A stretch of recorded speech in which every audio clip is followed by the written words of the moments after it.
for coming. I'm your host for the Scientists Warning TV program we'll be doing every day during the COP. My name's Stuart Scott. This is my co-host and today's guest as well, Victoria Hirth. She's an associate professor of sustainable business with the University of Plymouth with the faculties of management and business. And today's program is about the world scientists' warning to humanity, followed by a short report about sustainability in business from Dr. Hirth. Now, the world scientists' warning to humanity actually dates back to 1992, when the Union of Concerned Scientists in Washington, D.C. published this paper, signed by 1,700 scientists, including over half of the then living Nobel laureates. The first sentence says it all. Human beings and the natural world are on a collision course. Human activities inflict harsh and often irreversible damage on the environment. And the warning was that we, the undersigned senior members of the world scientific community, hereby warn all humanity of what lies ahead. A great change in our stewardship of the earth and of life on it is required if vast human misery is to be avoided and our global home on this planet is not to be irretrievably mutilated. Very strong language. So did we change? Not much. Unfortunately, our leaders did not take heed. Other things were preemptive in their minds than taking care of our common home. Fast forward 25 years, in late 2017, another group of scientists published this peer-reviewed scientific paper in Bioscience. At its publication, it had been signed by over 15,000 scientists from around the world, and an additional 8,000 or so have signed it since.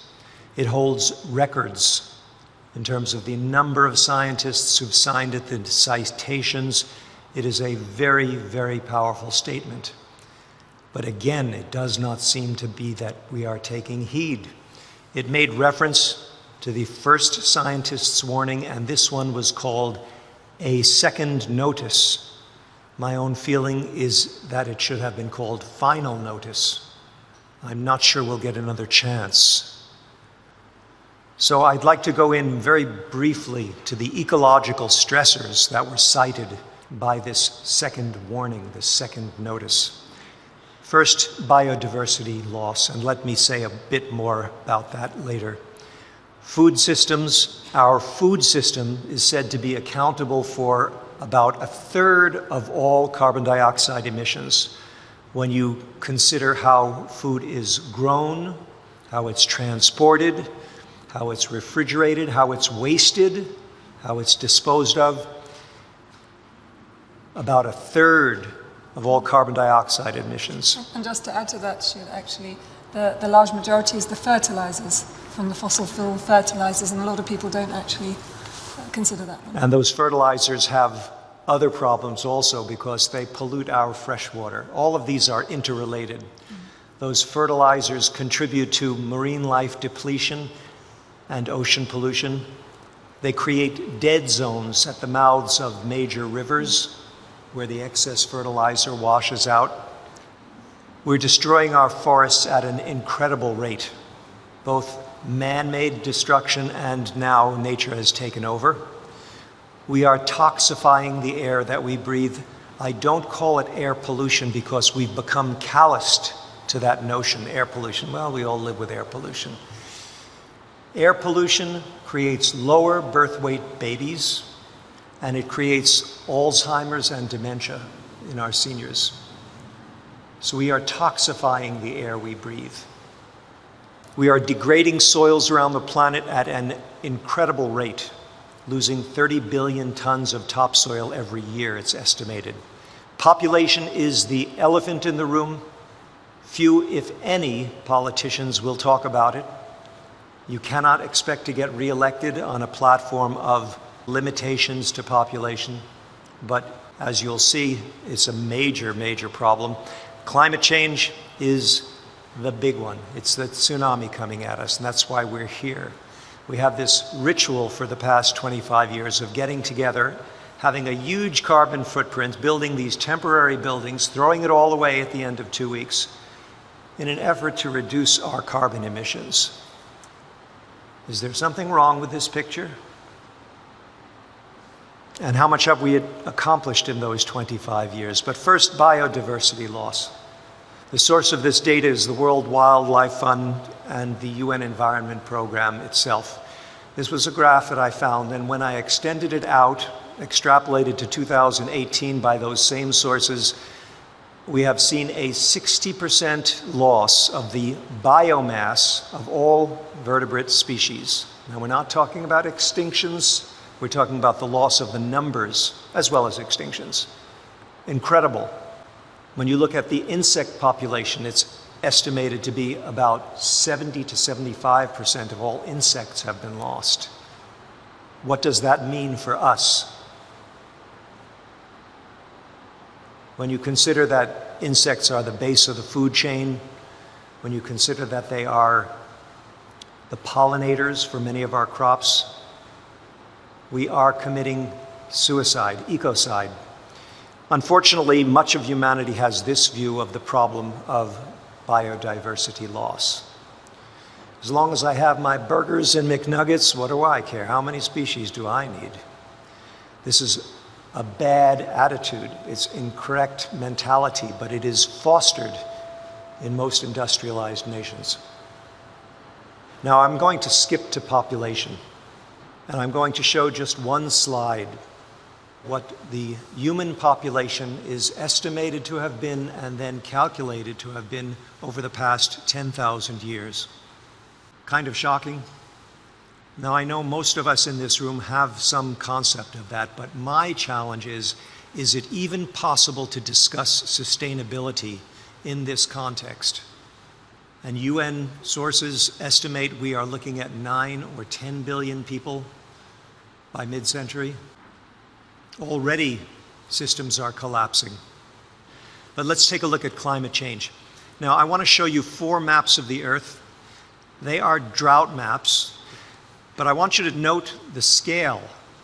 The scale is one of relative drought. So the red to purple and pink indicate extremely unusually dry areas. If you take a look at the Sahara, it's green and yellow. That doesn't mean it was moist. It means it was normally dry in the Sahara. The other end of the scale, there are a couple of places that are dark blue where there was more rain, lots more happening than usual. But take a look at the 1/3 point, 2/3 point, and final decade of this century, 2030 through 39, 2060 through 69, and 2090 through 99. But we don't have to go all the way out to the end of the century to see what the problem is. And one of the mistakes that we are making is that we are talking about the year 2100, or we're talking about the year 2050. The effects will be. We will see very drastic consequences much, much sooner than that. We already are seeing drastic consequences because when farms get dry, they wilt. This is the Netherlands in the growing season of this year. Germany's potato crop, grain in Germany, grain in Denmark, and that photograph came from this article online, which cited the figure that 40% of the crop yield was lost this year in Denmark. Same in Sweden. $billion losses, many bankruptcies. That was this summer's weather map. When forests get dry, they don't wilt, they burn. This year, early this year, in California, historic fires. In Greece, in Japan, not known for wildfires. In Siberia, not known for wildfires. In Canada, ditto. The UK, this year in Lancashire, not known for wildfires. This was on their moors. Again in California, still smoldering. Incredible loss of life and property, but the property is always mentioned first. Well, I shouldn't say always, but If you take a look, that's what makes headlines. Billions of dollars in loss. You know, that fire is good for the US GDP because all of those buildings have to be replaced. An oil tanker which sinks creates more GDP than one that arrives safely at its destination. Is that perverse? Sweden burning this year. Historic wildfires. Denmark. Now, to understand climate change clearly, I want to show you the heat effect of our past CO2 emissions. They produce this much heat.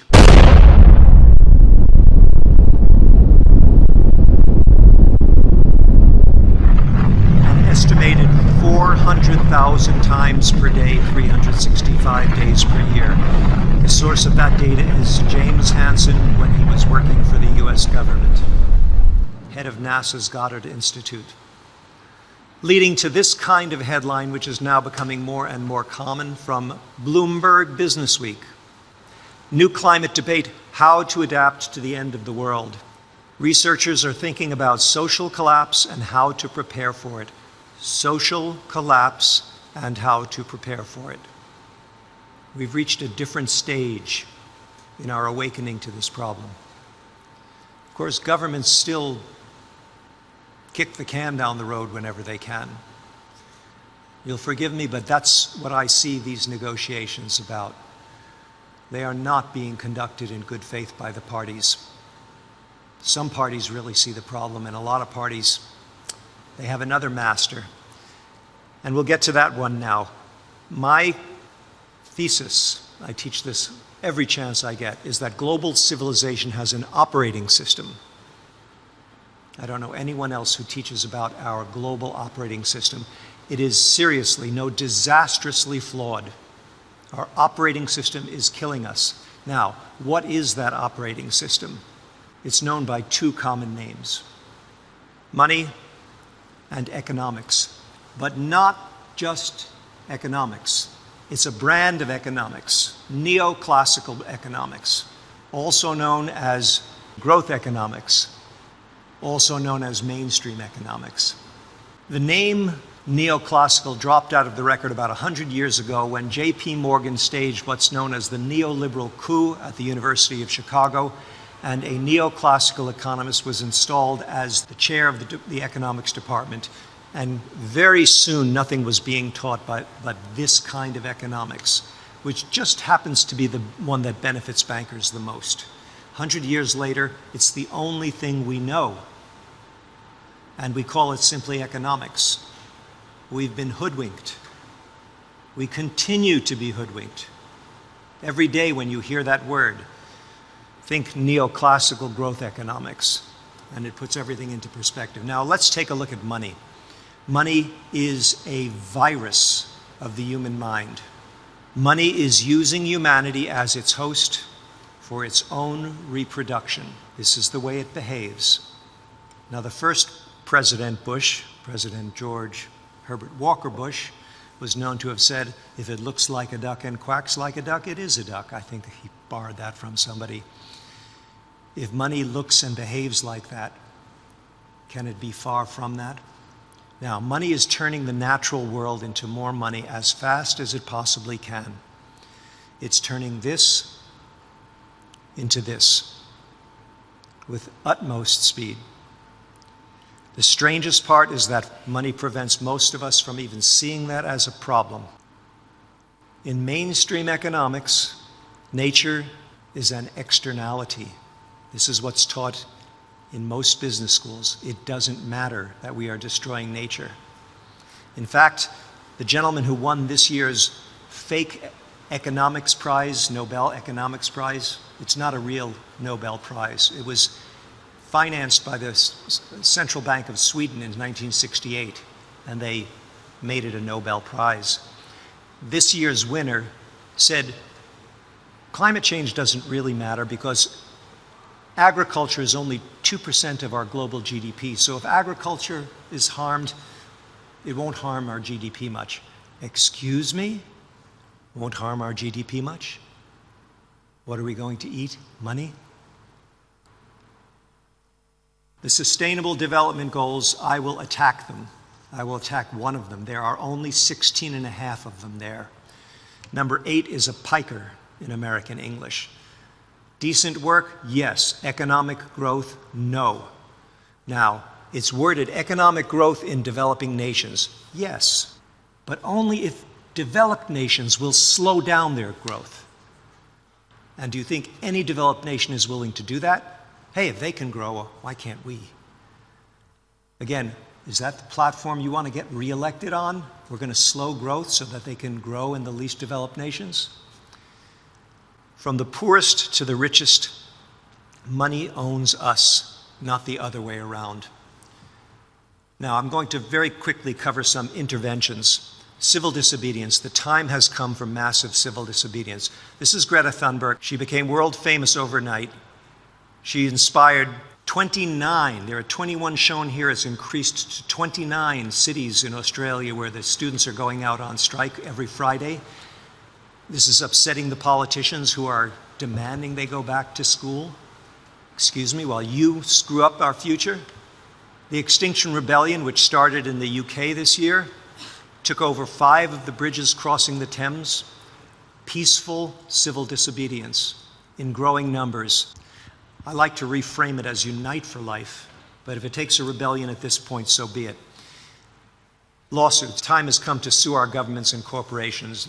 Urgenda won against the Netherlands earlier this year, actually just in November. They were supported by huge marches. This is the action going on in the United States, Juliana versus the US government, and there, Jim Hansen in the back row. 20 youths and Jim Hansen, and that's their lawyer on the extreme left of that photo. Obama could have settled this. When Trump was elected, before Obama left office, Obama could have settled this. Hansen went to him and said, settle the suit now. Whoever was advising Obama, I don't know what they were smoking, but Obama said no. You don't have to sue at a national level, you can sue at a local level. These children are suing the state of Washington in the United States. Now, my premise here is that we must change business as usual. And with that, I'm going to hand over the microphone to Victoria, who will discuss business as unusual. Thank you, Stuart. As you've very clearly pointed out, we have a burning platform for business to change massively, and I think that's well understood. What's interesting to see is the rapid change in consciousness, not just of business itself, but also fueled by and replicated in all other stakeholders in society. Essentially saying, the average person is now saying, business, you have to change. You're not serving us as we need to be served. And business is starting to say that of itself.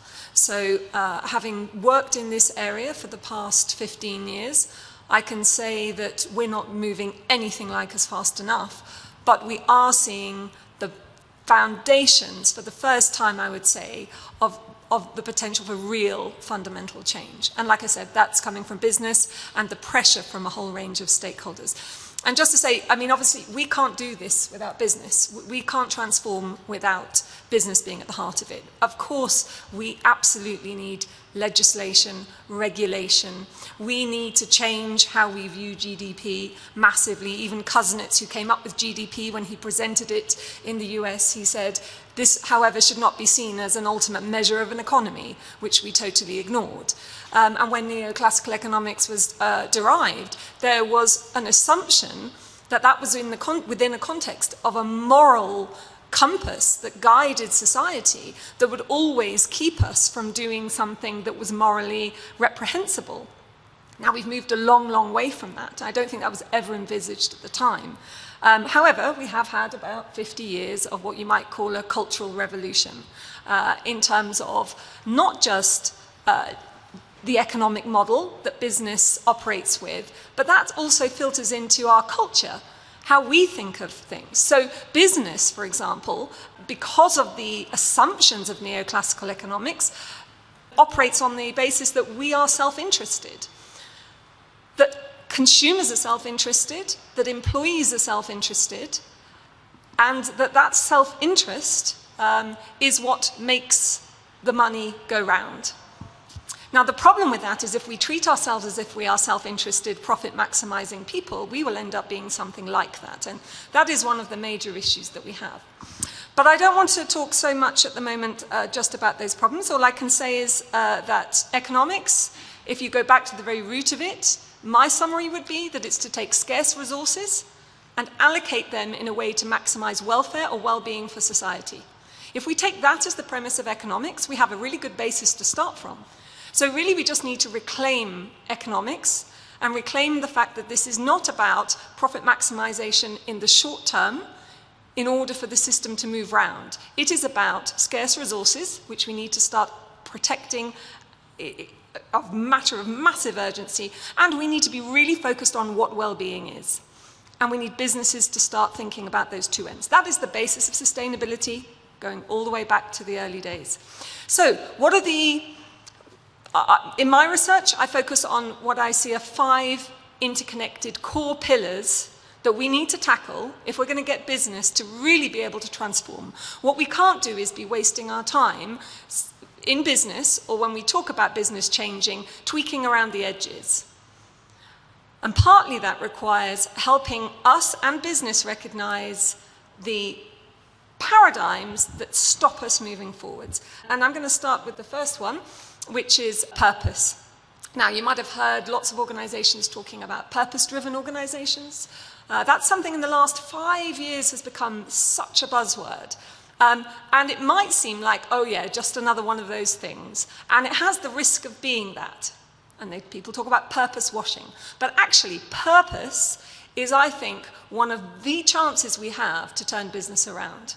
Because what it says at its heart is that a business is there to serve society, and that profits are a consequence of doing that job well in the long term. And long-term prosperity, therefore, comes from serving the real needs of society. Now, that is the very core. It's not about philanthropy on the side. It's not about doing some volunteering. It's about the very core business model. And purpose is about that. So I think we, as a society and interested people, need to hold companies to that, because it's absolutely critical. I just want to draw attention to BlackRock, which is the largest asset holder in the world, over $6 trillion of assets. And Larry Fink, the CEO, put out a letter this year called A Sense of Purpose, saying all businesses have to serve a social purpose, because if they don't, then they will not be able to prosper in the long term. And the ramifications of that are huge. So that's the first one.